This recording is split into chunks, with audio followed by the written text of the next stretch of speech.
کے جو عالمین کا پالنے والا ہے، جو رحمان ہے، رحیم ہے، علی کل شیء قدیر ہے، وہ پروردگار جو ہمیں کراچی کے ان حالات میں بھی توفیق عطا کرتا ہے کہ ہم فرش ادائے عباد اللہ پر آ جائیں۔ اتنے سارے ایسے چہرے بیٹھے ہیں جو دور دور سے تشریف لائے ہیں۔ یہ کون سی محبت ہے جو سرکار رسالت مآب حضرت محمد مصطفیٰ احمد مجتبیٰ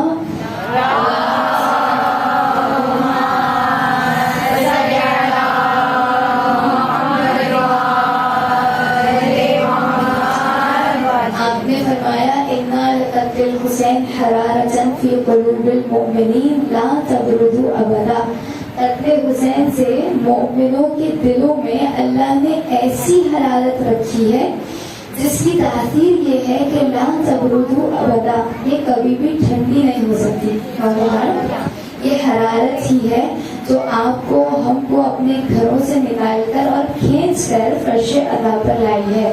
اور خود سید سجاد چوتھے امام کے وہ جملے بھی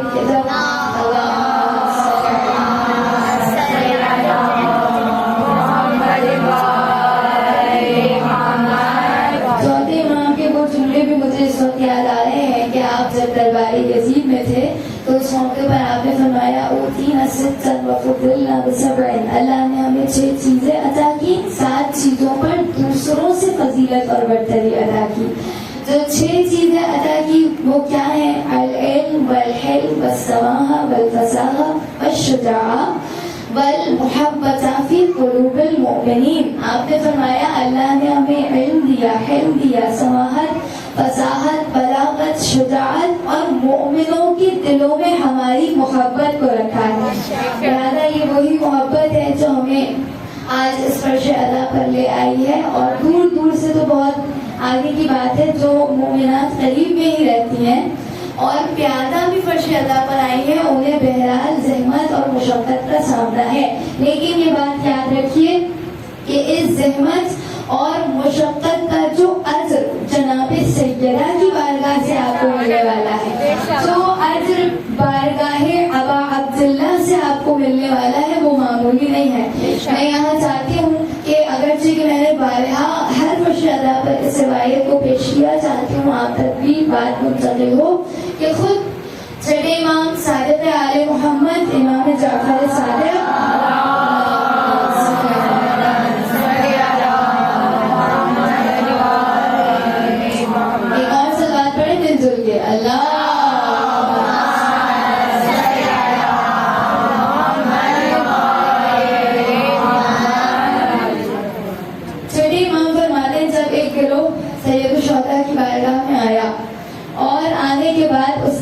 مولا ہماری جان آپ پر قربان ہو جائے، ہم آپ سے ملاقات کے لیے آئے ہیں، بہت توجہ رکھیے گا۔ سید الشہداء آپ کو کیا اجر عطا کرنے والے ہیں کہ جیسے لوگوں نے کہا ایک گروہ آیا امام کی خدمت میں خود سید الشہداء کی بارگاہ میں اور آ کر کہا مولا ہم آپ سے محبت کی خاطر آپ کے پاس تشریف لائے ہیں، لیکن کچھ لوگ تھے جو یہاں نہیں آئے بلکہ وہ معاویہ کے پاس چلے گئے۔ اتنا کہا تو امام نے اپنے سر کو جھکایا، تھوڑی دیر بعد سر کو اٹھایا اور فرمایا کہ دیکھو جتنا وہ انہیں عطا کرے گا اس سے کہیں زیادہ ہم تمہیں عطا کریں گے۔ اتنا کہا تو یہ گروہ کہنے لگا کہ مولا ہم کسی دنیا کی لالچ میں آپ کے پاس نہیں آئے، بہت توجہ، آپ کے فرش ادا پر آئے ہیں، یقیناً ہماری نیتیں خالص ہیں، کوئی لالچ ہمیں اس فرش ادا پر نہیں آئی، انٹینشن ہماری بالکل خالص ہے ہر اعتبار سے۔ تو کہتے ہیں مولا دنیاوی لالچ میں ہم آپ کے پاس نہیں آئے، ہم بالکل خالص اللہ کے لیے، آپ کی محبت میں، رسول اللہ کی محبت میں آپ کے پاس آئے ہیں۔ بس امام نے کہا، امام نے سنا، اپنے سر کو ایک بار پھر جھکایا، پھر سر کو اٹھایا، کچھ دیر سوچتے رہے اور جانتے ہیں کیا فرمایا؟ امام فرماتے ہیں یاد رکھو کہ اگر تم دنیا کی کسی لالچ میں نہیں آئے، دنیا کی کوئی لالچ تمہارے دل میں موجود نہیں ہے اور تم خالصتاً ہمارے ایک دوسرے کے ساتھ ہیں، ملی ہوئی ہیں، ایسے ہی میدان محشر میں تم ہمارے ساتھ ہونے والے ہو۔ لہذا میں آپ اس فرش ادا پر